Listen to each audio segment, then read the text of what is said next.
آقا فرماتے ہیں تمہارے اس نیک بھائی کو، حضور نے بھی فرمایا نیک بھائی، جس کو میرے آقا نیک کہہ دے اس سے بڑا نیک کون ہو سکتا؟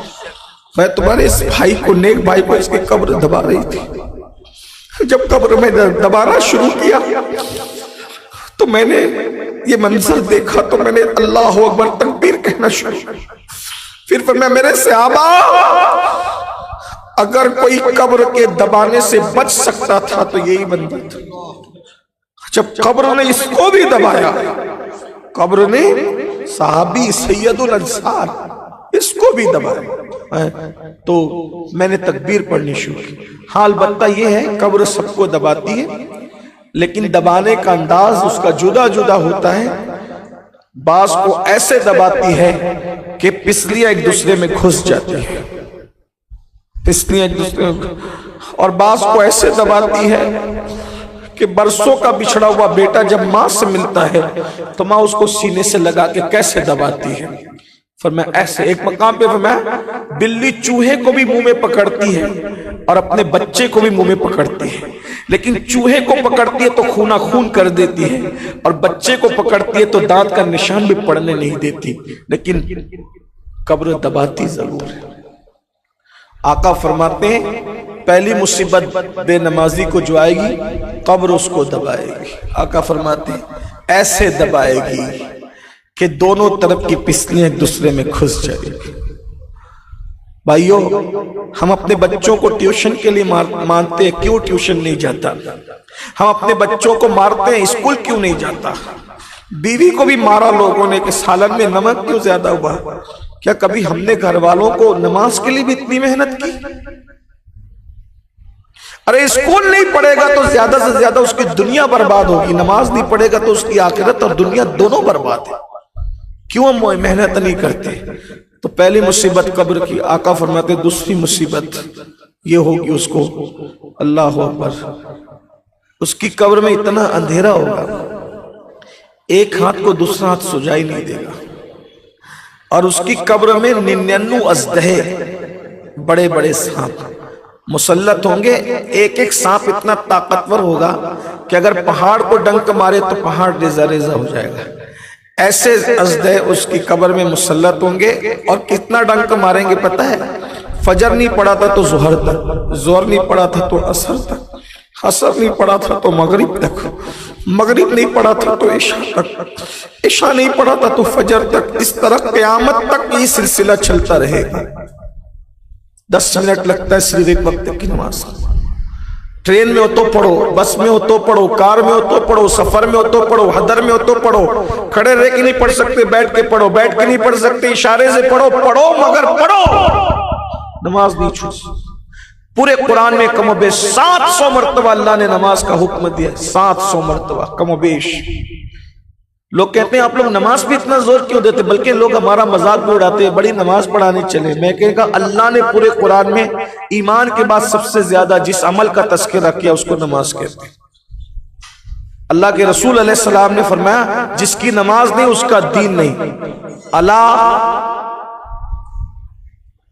لا دینا صلاۃ اللہ او کما قال الاسلام، کہ جس کی نماز نہیں ہے اس کا دین نہیں ہے۔ آقا نے یہاں تک فرمایا، کہا ہے۔ تو 2 مصیبتیں قبر میں، اور فرمایا تیسری مصیبت یہ ہے کہ اللہ تبارک و تعالیٰ اس کی قبر کو جہنم کی آگ سے بھڑکا دے گا۔ اس کی قبر جہنم کے گڑھوں میں سے گڑھا بنے گی، جہنم کی آگ سے بھڑکا دیا جائے۔ یہ ہے اس کی مصیبت۔ آخری 3 باتیں سن لے، میں بات پوری کر لوں۔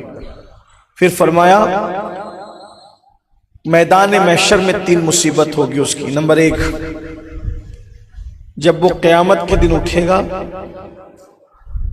اللہ تبارک و تعالی اس سے حساب سختی سے لے،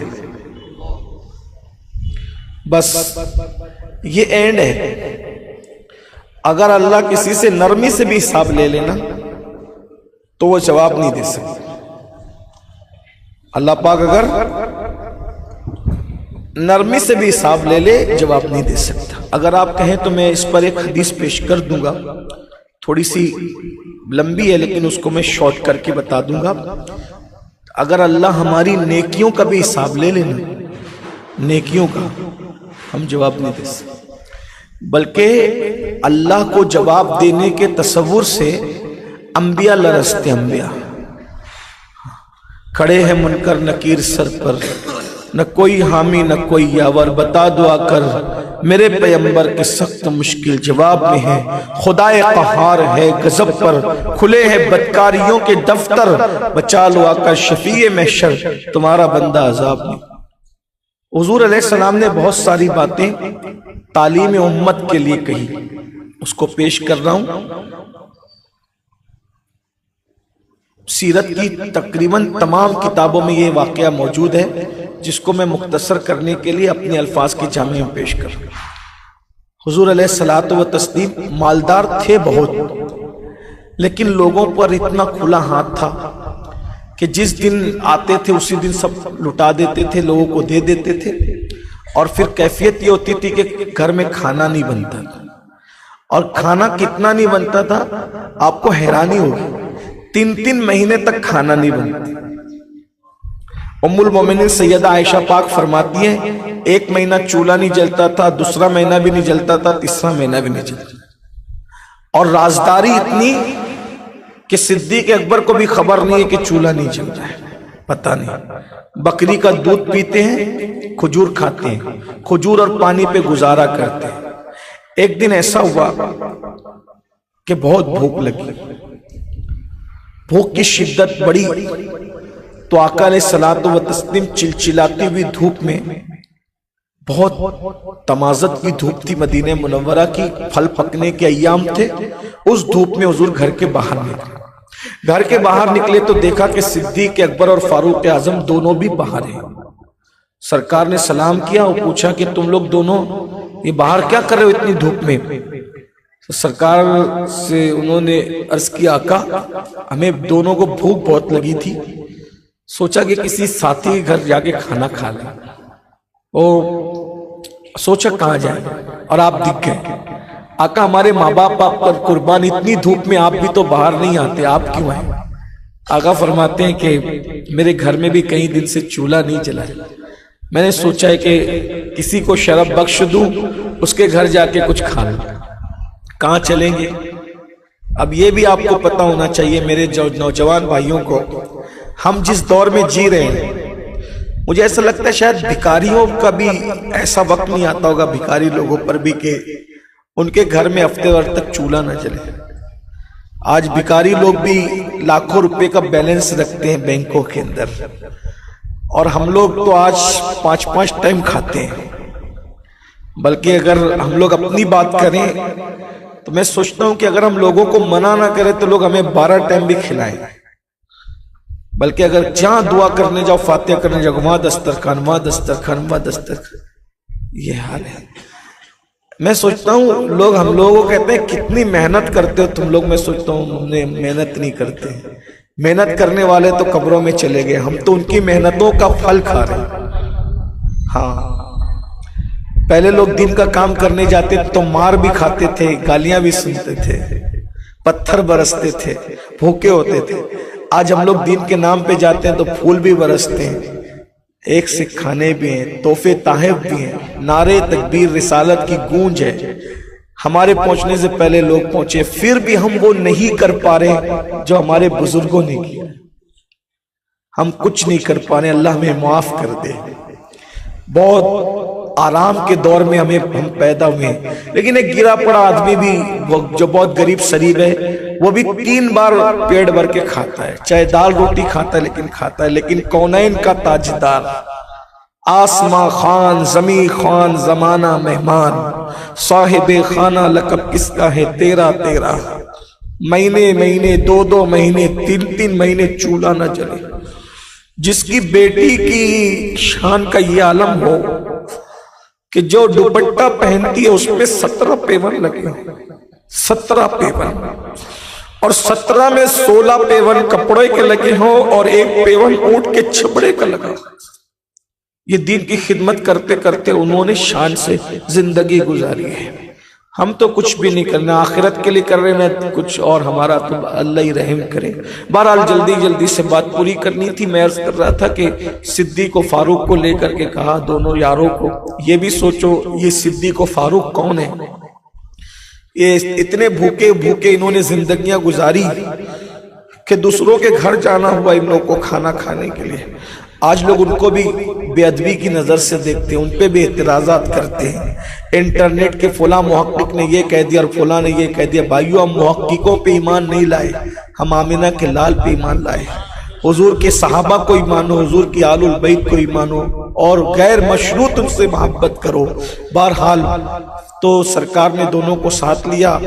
ایک صحابی جن کے کھجوروں کا باغ تھا، مالدار تھے، ان کے گھر گئے، اور جب گئے تو جیسی ان کی بیوی نے دیکھا فوراً ان کو بلانا کیا۔ وہ صحابی آئے، سرکار کی بارگاہ میں کھجور تازہ ترین رکھی۔ حضور ابھی کھجور کھائیے، میں ابھی کھانا بناتا ہوں۔ جلدی بکری ذبح کی، بکری ذبح کرنے کے بعد کھانا تیار کیا۔ گوشت کا سالن اور جو کی روٹیاں حضور کے سامنے رکھی۔ سرکار نے جو کی روٹی دیکھی، گوشت کا سالن دیکھ، بکری کے گوشت کا سالن۔ اس کو سید الطعام کہا جاتا ہے، کھانوں کا سردار ہے یہ سالن، بکری کے گوشت کا سالن۔ سرکار نے دیکھا، میزبان کہے حضور اب کھا لیں۔ سرکار کھا لیں، حضور میزبان کو دیکھتے ہیں اور پھر کھانے کو دیکھتے ہیں۔ حضور کھائیے نا، شروع کیجئے، آقا شروع کیجئے۔ آقا شروع نہیں کر رہے، کوئی شروع نہیں کر رہا ہے۔ اچانک میرے آقا فرماتے ہیں اگر اجازت دو تو تھوڑا سا کھانا میں اپنی بیٹی فاطمہ کے گھر بھیجا دوں، کیونکہ جتنے دن سے میں بھوکا ہوں اتنے دن سے میری بیٹی بھی بھوکی۔